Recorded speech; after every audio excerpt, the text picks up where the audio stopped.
particulièrement pour vous et pour tous les catéchumènes, pour toutes ces femmes et ces hommes qui, comme vous, ont commencé à connaître Jésus, l'ont rencontré d'une manière ou d'une autre et veulent avancer dans la foi en recevant le baptême.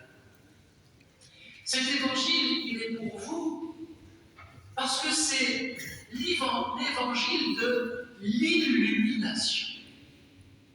Un homme aveugle de naissance, tout entier plongé dans les ténèbres de sa cécité. Voilà que le Christ va lui apporter la lumière.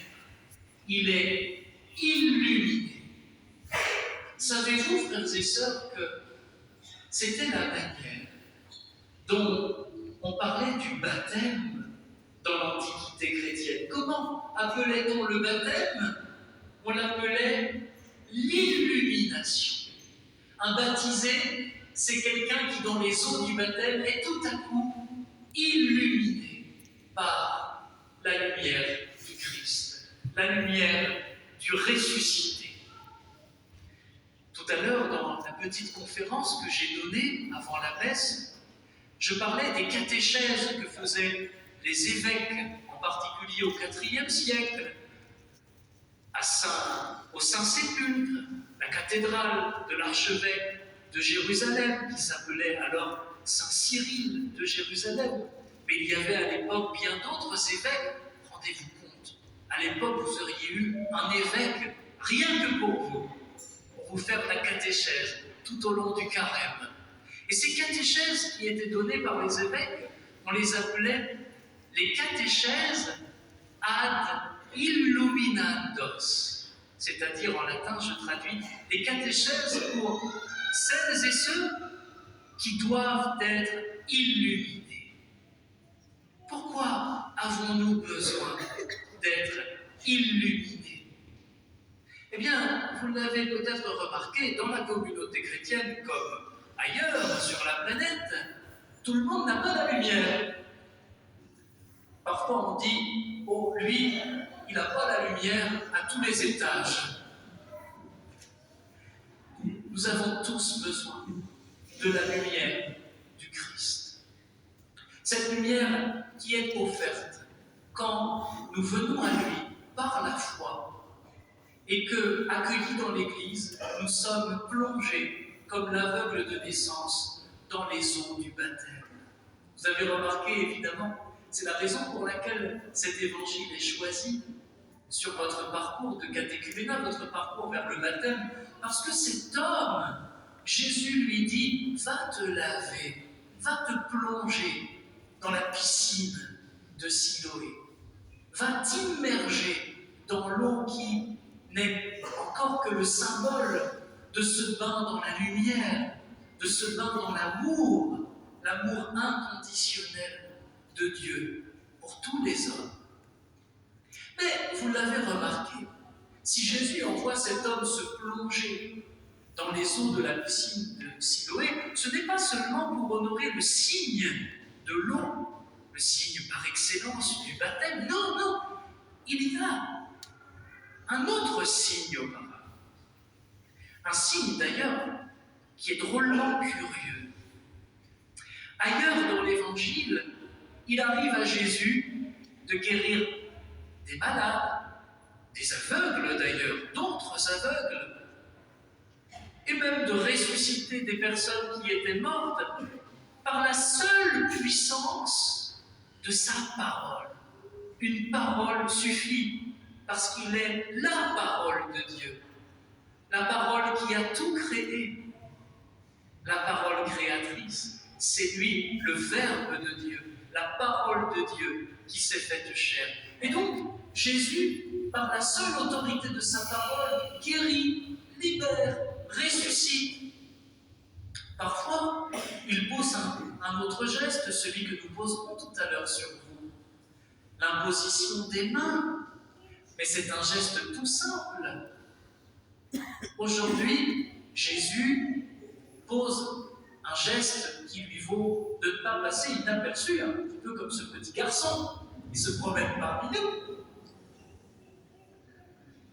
Il crache sur le sol. Avec sa salive, il fait de la boue. Et il enduit les yeux malades, handicapés de cet aveugle de naissance. Pourquoi Jésus fait-il cela? Les pères de l'Église, quand ils ont commenté cet évangile, très rapidement, ils ont été frappés par ce geste qui n'est pas banal. Nous parlions avant la messe de saint Irénée, l'évêque de Lyon. Eh bien, saint Irénée, dans le 5e livre de son grand traité contre les hérésies, s'arrête longuement sur ce passage. Et il nous fait comprendre que si Jésus prend le temps de poser ce signe, ce geste, c'est parce qu'il veut nous dire qu'il est lui-même cette main créatrice qui, au commencement, aux origines, rappelez-vous, dans le livre de la Genèse, comment Dieu nous a-t-il façonnés? Comment Dieu a-t-il façonné Adam, en hébreu, l'homme de terre, de glaise, de boue? Bien, Irénée nous dit, Dieu plonge les mains dans la terre, dans la boue, et il façonne l'être humain. C'est dans le 2e chapitre de la Genèse. Irénée nous dit que si Jésus prend la peine de poser ce signe avec de la boue, c'est pour nous montrer qu'il est cette même parole créatrice qui a tout créé, qui a créé cet homme, qui nous a créés, nous, cette parole qui s'est faite chair et qui vient nous recréer, nous illuminer, parce que, entre-temps, mystérieusement, la lumière s'est éteinte.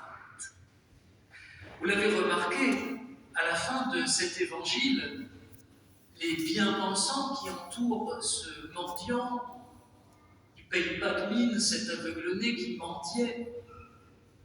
Oh, toi, tu es tout entier plongé dans le péché depuis ta naissance, et tu nous fais la leçon. Au début de ce même évangile, dans la version longue, dont nous vous avons fait grâce, sans doute parce qu'on savait que le dominicain qui allait prêcher serait trop bavard. Au début de cet évangile, eh bien, les disciples sont étonnés par ce handicap de naissance. Mais Jésus, il lui demande, Seigneur Jésus, pourquoi cet homme est handicapé depuis sa naissance? Est-ce que c'est lui qui a péché ou est-ce que ce sont ses parents? On pensait, et on avait cette intuition, que si nous venions à l'existence marquée par le mal, la souffrance, le péché, c'est que nous étions responsables en quelque manière de cela. Et Jésus évacue tout de suite cette hypothèse. C'est pas lui qui a péché. Ce ne sont pas ses parents non plus.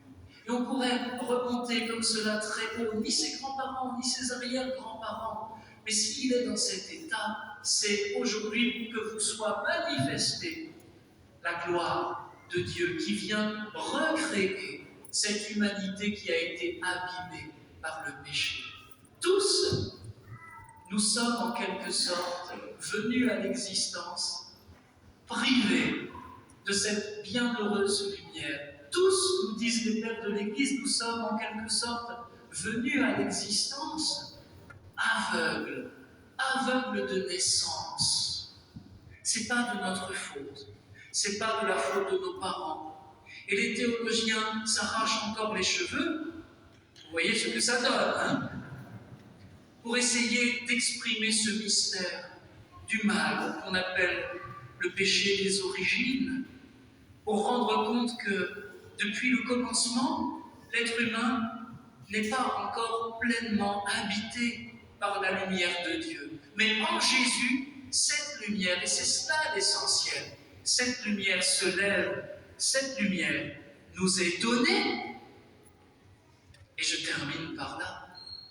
Cette lumière qui a commencé à briller en vous et qui va resplendir en vous dans la nuit de votre baptême et que vous allez alimenter tout au long de votre vie chrétienne, comme nous essayons tous, n'est-ce pas, frères et sœurs, de le faire